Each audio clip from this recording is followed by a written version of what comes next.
ఓం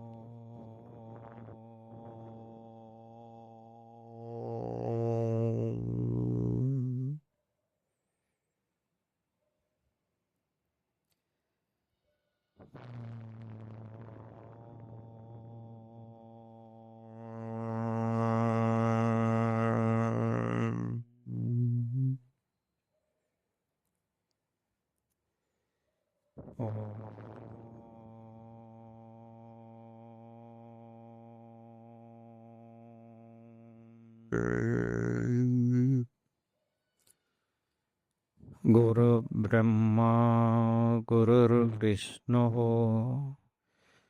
గురుదేవో మహేశ్వరః గురు సాక్షాత్ పరం బ్రహ్మ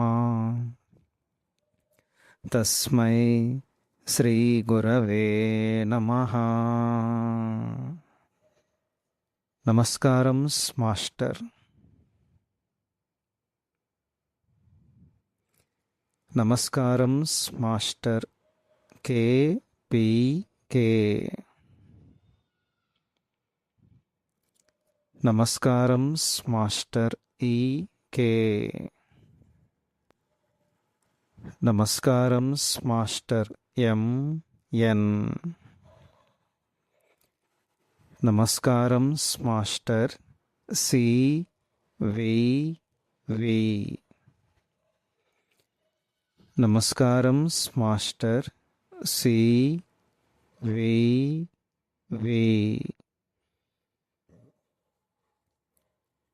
నమస్కారం మాస్టర్ సివివి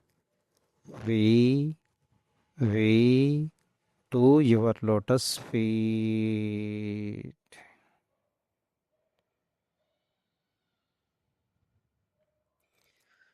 ఓం శాంతి శాంతి శాంతి.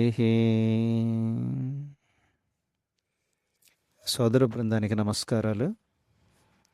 మనం నేటి వరకు శ్రీమద్ భాగవతం రహస్య ప్రకాశం దశమస్కందం పూర్వభాగంలో 1006వ పద్యం వరకు రహస్య ప్రకాశం చదువుకోవడం జరిగింది. ఇంతవరకు ఏం జరిగిందంటే, శ్రీకృష్ణుడు శరదృతువులో వెన్నెల రాత్రిలో చక్కగా వేణుగానం చేయగా గోపికలందరూ కూడా అతని పట్ల ఆకర్షింపబడి వచ్చారు. వారిని తిరిగి వెళ్ళిపోమని చెప్పగా వారు కృష్ణుని ప్రార్థించారు. అప్పుడు కృష్ణుడు వాళ్ళందరితో చక్కగా వారందరినీ చక్కగా సంతోషపరిచాడు. ఆ తరువాత కృష్ణుడు తమతోనే ఉన్నాడని కొంచెం వారికి ఊహ కలగగానే ఒక్కసారిగా తను మాయం అయిపోయాడు. అప్పుడు శ్రీకృష్ణుణ్ణి వారు వెతుక్కుంటూ విరహవేదన అనుభవిస్తూ చేసినటువంటి పద్యాల వివరణ ఈ రోజు నుంచి చదువుకుంటాం. వీటిని గోపికా గీతలు అనే పేర మాస్టర్ గారు తెలియజేయడం జరిగింది. ఈ ప్రస్తుతం 1007వ పద్యం నుంచి చదువుతున్నాను.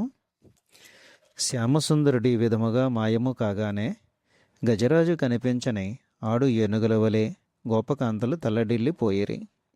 అతని నడక, నవ్వు, విలాసము, చూపు, వయ్యారము, మాట, చేష్ట, అనురాగము మొదలైనవి వారి హృదయములలో ఆక్రమించి ఉండెను. నేనే కృష్ణుడును అని ప్రతి ఒక్కరునూ ముందుకు వచ్చి అతడు ప్రవర్తించినట్లే ప్రవర్తించి కృష్ణుని గుణములనే తాము ఆవేశింపచేసుకుని ప్రవర్తింపసాగిరి. సర్వజీవరాశులలోనూ సకల సృష్టిలోనూ లోపల ఉన్నవాడు బయట కూడా ఉన్నవాడు అయిన శ్రీహరిని గురించి పెద్దలు ఎందరో స్తోత్రములు పాడిరి. హట్టి శ్యామసుందరుని వెదుకుచూ గోపకాంతలు కాళిందీ నదీ తీరములో, ఆ తీరములోని అరణ్యములలో, ఆ అరణ్యములలోని లోపలి భాగములలో అన్వేషించుకొనుచు లోపలకు సాగిపోయిరి. అక్కడెక్కడనో అడవులలో ఉన్నాడని భ్రాంతితో వారు అన్వేషణ సాగించిరి. మాస్టర్ గారు ఇక్కడ వివరిస్తున్నారు. శరీర వ్యూహములో ఎన్నో ప్రజ్ఞామయ కోశములు, కేంద్రములు ఉన్నవని చెప్పుకొని ఉన్నాము. వాని వివరములన్నీ తంత్రశాస్త్ర గ్రంథములలోనూ అమ్మవారి ఉపాసనా గ్రంథములలోనూ లభించును. వెన్నెముక లోపల 3 సూక్ష్మనాడులున్నవి. కుడి ఎడమలలో ఇడ, పింగళ అనబడు నాడలున్నవి. వాని నడుముగా సుషుమ్ను అను నాడి ఉన్నది. భగవంతుని సాన్నిధ్యమునకై యోగ సాధన సాగుచుండగా లోపల జీవప్రజ్ఞ ఈ నాడుల వెంట అన్వేషముగా సాగుచుండును. గోపికలు యమునా తీరములో అడవులలో కృష్ణుని కొరకు అన్వేషించుచుండగా వారి అంతర్లోకములలోని నాడీ కేంద్రములలో ప్రజ్ఞ యొక్క అన్వేషణము సాగుచున్నది. కనిపించని కృష్ణుని కొరకు గోపికలు చేయు అన్వేషణ, వారు పొందు ఆవేదన మొదలగునవై అన్నియు అంతర్లోకములలో జరుగుతున్న సాధనకు సంకేతములు. తరువాత 1009వ పద్యం. గోపికలు ఈ విధముగా కృష్ణుని అనుకరించుచు కొంతసేపు కృష్ణభావములనే అభినయించిరి. ఆ తరువాత ఆ యమునా నదీ తీరములలో కృష్ణుని కొరకే వెదుకులాడిరి. చెట్టు చెట్టులోనూ పుట్ట పుట్టలోనూ పూల తీగెలలోనూ వెతుకసాగిరి. పున్నాగ వృక్షమా, సృష్టిలోని పురుషులందరూ నమస్కరించు కృష్ణుడినెక్కడనైనా చూచితివా? అందమైన తిలకము ధరించిన కృష్ణుడు ఈ బొట్టుగు చెట్టు వెనుక ఉన్నాడేమో. కర్పూర కదలీ వృక్షమా, కస్తూరి తిలకము ధరించిన కృష్ణుడు కనిపించనా? మంకెన వృక్షమా, మాకు బంధువు మిత్రుడు అగు మురళీధరుని నీవు గాని చూచితివా? మన్మథ వృక్షమా అనగా వెలగ వృక్షం. మన్మథ వృక్షమా, మన్మథాకారుడైన శ్యామసుందరుడు ఎక్కడైనా కనిపించనా? వేణుధరుడైన మా గోపాలుడు ఎక్కడున్నాడో వెదురుజొంపమా నీవైనా చెప్పగలవా? చందనము వలె చల్లనైన మా మోహనుని ఈ చందన వృక్షమేమైనా చూచినదేమో. మల్లె మొగ్గల వంటి పలువరుస గల నందనందనుడు ఈ మొల్ల చెట్లకేమైనా కనిపించినాడేమో. మహేంద్ర వైభవము గల మా యశోద తనయుడు ఈ వావిలి చెట్టుకు కనిపించనేమో. ఈ రేగు చెట్టుకు గాని ఈ వేగిస చెట్టుకు గాని కనిపించనో ఏమో. ఇక్కడ మాస్టర్ గారు వివరిస్తున్నారు. ఇంతకు ముందే మనము చెప్పుకున్న విషయమును మరలా ఒక్కసారి మననము చేసుకునవలెను. తమతో పాటు ఆడి పాడి అనుభూతిగా కృష్ణుడు వారిలో నిలబడి ఉన్నాడు. బయట ఒక వ్యక్తిగా సంచరించిన వాడు మాయమైనాడు. మాయమై ఎక్కడికి పోయెను? తమలోనికే పోయెను. సరిగా చెప్పవలెనన్నచో కృష్ణునిలో వారందరూ ఉన్నారు. ఒక చోటులో ఇల్లు కట్టి గోడలు మెట్లు గదులు కట్టినప్పుడు గదుల లోపల చోటుగా గోడలలో మెట్లలో పూల చెట్లలో నీటి తొట్లలో చోటు ఉండను. కానీ సరిగా అర్థము చేసుకున్నచో ఇల్లు గదులు గోడలు ఆ గోడలలోని చోటు అన్నీయు మొత్తము చోటులోనే ఇమిడి ఉన్నవి. అట్లే కృష్ణుడు గోపికలకు సన్నిహితుడిగాను సంచరించెను. తరువాత వారి మనసులలో భావనలుగా ప్రవేశించెను. వారు తనను కోరుకొనుట అను ప్రక్రియ వారిలో ప్రారంభమయ్యను. తరువాత వారిని అనుగ్రహించి మధురానుభూతిని కృష్ణుడు వారికి ప్రసాదించెను. అనుభూతిగా తాను వారి లోపల ఉండి బయట తాను మాయమయ్యను. ఇప్పుడు గోపికల అన్వేషణ మరలా ప్రారంభమైనది. ఈ వెదుగుట ఎవరిని? బయటనున్న గోపాలునా, తాము భావన చేయుచున్న గోపాలునా, లేక తమలో అనుభూతిగా ఉన్నవానినా? ఈ వెతుకులాటలో వారికి తెలియకుండగానే ప్రకృతిలో దాగి ఉన్న కృష్ణతత్వము వారి మనస్సులలో మెదలసాగాను. సంతోషముగా ఉన్నవానికి లోకములో అందరూ సంతోషముగా కనిపింతురు. తన భావమే బయట లోకములో ప్రసరించి తిరిగి తనలో ప్రతిఫలించును. ఇది స్వచ్ఛమైన మనస్సు గలవారి లక్షణము.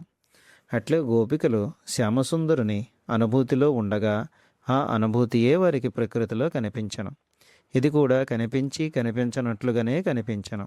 కనుకనే బయట గోపాలని వెదుగుచున్నట్లు వారి మాటలు వినిపించుచుండగా లోపలి అన్వేషణ అనగా దాగియున్న ధ్వనిగా వ్యంగ్య వైభవముతో మంద్రగానముగా సాగుచున్నది. ఈ స్థితిలో గోపికలు ప్రకృతిలో సామ్యభావమును పొంది తామును ప్రకృతిలో భాగమే వెతుకుచున్నారు. తరువాత 1010వ పద్యం.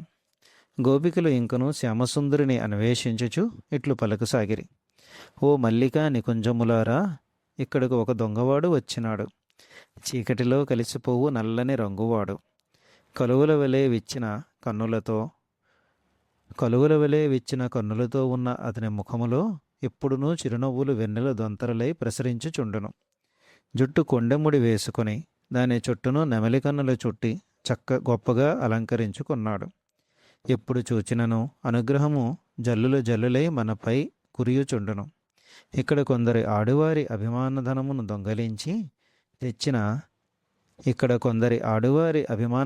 దొంగలించి తెచ్చిన ఆ దొంగవాడు నీ పొదల వెనుక ఏమైనా దాగి ఉన్నాడేమో ఒక్కమారు చూసి చెప్పరాదా?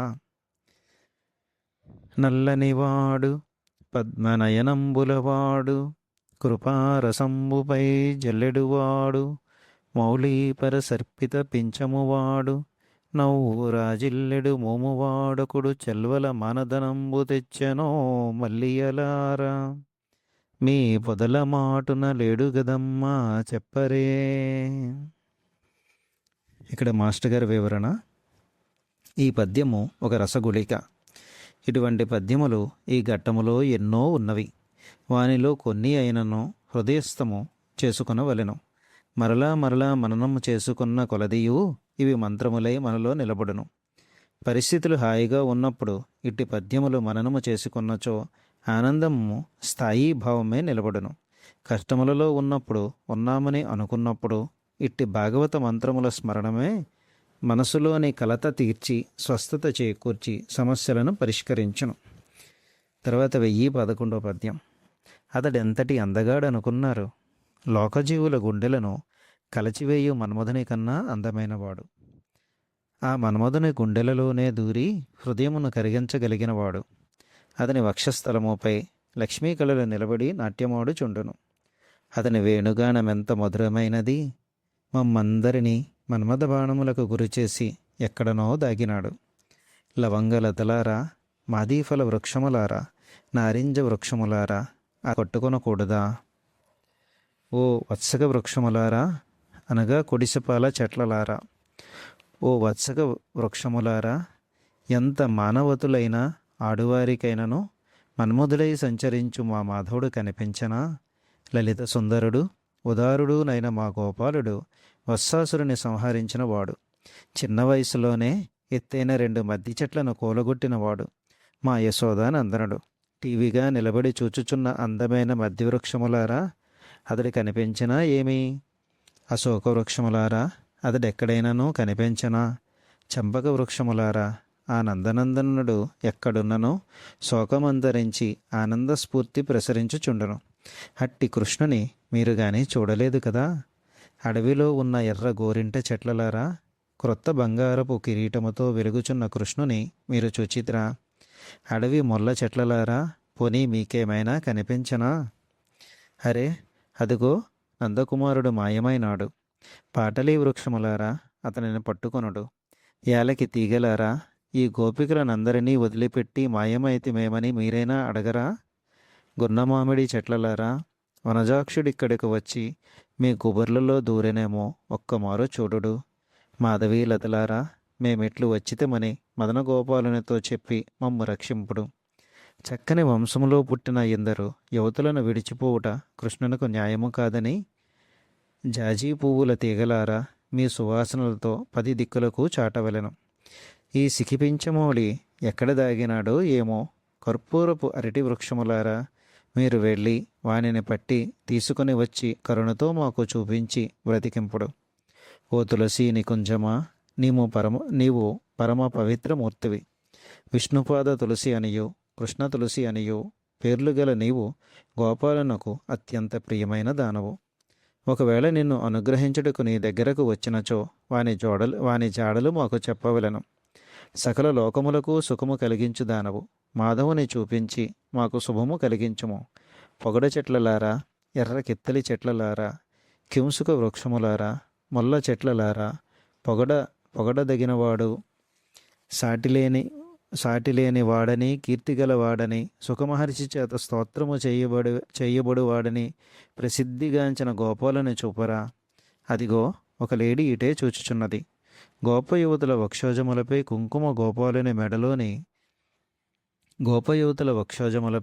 కుంకుమ గోపాలుని మెడలోని వనమాలికపై అంటుకొని ఉండగా ఈ లేడీ చూచినది కాపోలు. గోపాలుని చూచినట్లే కన్నులు తలుక్కుమని మెరయుచున్నవి. ఓ జింకపిల్ల, నీకు పుణ్యం ఉండును. గోపాలుడు ఎక్కడున్నాడో చెప్పవా? ఓ భూదేవి, నీ అదృష్టమేమని చెప్పగలము? ఇంతకుముందు శ్రీహరి వరాహరూపుడై నిన్ను కౌగలించను. వామనమూర్తి అయి తన పాదముతో కొలచి తాను విజృంభించి నిన్ను అనుగ్రహించను. పూర్వజన్మలలో ఎన్ని పుణ్యపు నోములు నోచినావో కదా. ఇక్కడ మాస్టర్ గారు చెప్తున్నారు, కృష్ణానుభూతితో పరవశులైన గోపికలకు కృష్ణుని పూర్వపు అవతారములు కొంతవరకు స్పష్టముగానే గోచరించను. ఈరోజు ఈ కార్యక్రమం ఇక్కడితో ముగిద్దాం. స్వస్తి.